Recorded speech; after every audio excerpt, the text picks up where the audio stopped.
regreso, Noticias 50-50. El tema de hoy, las religiones unen o desunen. Y don Diógenes quedó en que ese famoso libre albedrío es un invento, ¿no? Es un invento, una fachatada para limpiar la imagen de un Dios que no es nada. Okay. Un escudo para Don Miguel, ¿qué usted opina al respecto? Dos cosas. Algo que me llama la atención de muchos ateos es el odio hacia esa figura llamada Dios. Si no existe, ¿por qué odiarlo tanto? ¿Usted odia a Dios? Realmente, la existencia de Dios no se puede negar. Se puede negar lo que tiene realidad objetiva y Dios no la tiene un reflejo de eso. Ok, pero seguimos dando usted dice que no se puede negar la existencia de Dios. Si uno habla, entonces se puede negar lo que no existe. No, entonces se afirma lo que no existe. Por eso nosotros defendemos lo que nosotros rechazamos, una mentira que nos está inculcando. O sea, pero usted no hay ninguna evidencia, no hay ninguna evidencia. Es un invento del hombre, es un invento del hombre. Seguimos con don Miguel. Don Diógenes, si hay algo que la ciencia ha hecho en los últimos 30 o 40 años, es regresar a la idea de la existencia de un creador. La revista Time Magazine, primera página, frontal, hace unos años atrás, publica un artículo diciendo de una manera sorprendente e inesperada: en los últimos 30 años la ciencia ha vuelto a regresar a la idea de un creador, por un concepto sumamente básico de las leyes de la termodinámica. De la nada, nada sale, el número uno. Y número dos, si la teoría de la explosión del Big Bang es cierto, eso implica que el universo tuvo un comienzo. La ciencia, no el mundo cristiano, establece que todo lo que tiene un comienzo tiene una causa. Y esa causa tiene que ser pensante para originar un mundo de una forma tan armónicamente diseñada y que funcione de una manera tan extraordinaria. Lo que ha pasado es algo que Blaise Pascal, el gran matemático, predijo más de 100 años atrás, cuando decía: poca ciencia aleja de Dios. Eso le pasó a Darwin. Mucha ciencia nos acercará a Dios. En la medida en que yo descubro las complejidades del universo, yo llego a la conclusión, que es lo que la ciencia ha hecho, de que es imposible poder tener un universo tan fine-tuned, tan finamente armonizado, sincronizado, sin que haya una inteligencia detrás. Y de ahí entonces la nueva idea dentro de la ciencia de diseño inteligente. Nos quedamos con el hecho del libre albedrío.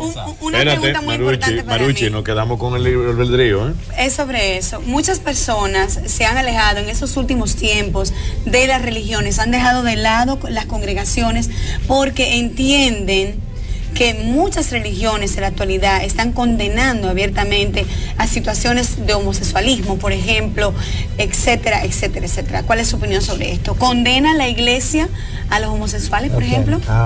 Yo creo que yo te puedo responder eso con mucha propiedad, porque siendo pastor... ¿Qué tiene que ver esto con el libre albedrío, me imagino? Bueno, el libre albedrío es otro asunto teológico que tenemos que discutir, pero para contestar tu pregunta, siendo pastor y viviendo en Estados Unidos, yo tenía un estudio bíblico en mi propia oficina. Soy médico también, soy infectólogo. Y en calidad de infectólogo he tenido que lidiar mucho con ellos. Y tenía un estudio bíblico en mi propia oficina, toda la semana, para pacientes con SIDA, pacientes homosexuales. Entonces, el odio hacia las personas, claro que no. La palabra de Dios nos manda a amar aún a nuestros enemigos. Y los homosexuales no son nuestros enemigos. Ahora, el homosexual necesita lo que yo necesito arrepentimiento. Lo que el promiscuo necesita. Pero arrepentimiento, pero un homosexual, ¿arrepentimiento de qué si él no eligió ser homosexual? Ok, eso también es una farsa, honestamente. ¿En serio? Médicamente hablando. Y podemos hacer todo un programa, si tú quieres, a revisar la evidencia biológica y médica de esa farsa. O sea, es una conducta aprendida, según usted. Miles de pacientes han sido examinados. Yo te puedo traer la evidencia médica y biológica. ¿Y por qué hace esa diferencia entre los heterosexuales y los homosexuales la iglesia, por ejemplo, su iglesia, por ejemplo? Bueno, se supone que... En cuanto al arrepentimiento que estamos hablando. No, hay una cosa, el heterosexual necesita arrepentimiento al igual que el homosexual. Estamos hablando que ese pecado requiere arrepentimiento como el adúltero requiere arrepentimiento. No estamos haciendo una distinción especial de ese pecado. Ahora, a la luz de la biología, ponte a pensar, a la luz de la biología. Olvidémonos de Dios por un momento. ¿En qué cabeza cabe que la madre naturaleza, biológicamente hablando, va a diseñar individuos que no se pueden reproducir? Se hubiese muerto la raza. Va a diseñar individuos... Hay un montón de animales que lo hacen también. Pero bueno, no estamos tratando... nos estamos desviando del tema. Nos quedamos en el libre albedrío. Si existen hoy, se pueden reproducir. El que una especie llegue un momento y sufra una alteración y de ahí en adelante no puede ser otra cosa. Pero la especie existe y se ha reproducido. Volvemos al tema, libre claro, albedrío. Dios creó al hombre, Adán y Eva, lo creó con libre albedrío, porque lo creó a su imagen y Dios tiene la libertad para escoger. Y el hombre en su libre albedrío en ese momento decidió en contra de su creador. Y hoy él cosecha las consecuencias de su elección. Entonces, este no es el mundo que Dios creó. Este es el mundo que el hombre eligió al separarse de Dios. Don Diógenes.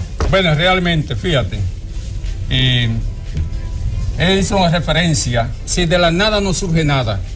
Entonces, dice la ciencia, no yo. Si de la nada no surge nada, entonces nosotros y el mundo y todo no somos nada. ¿Puede existir algo sin comenzar?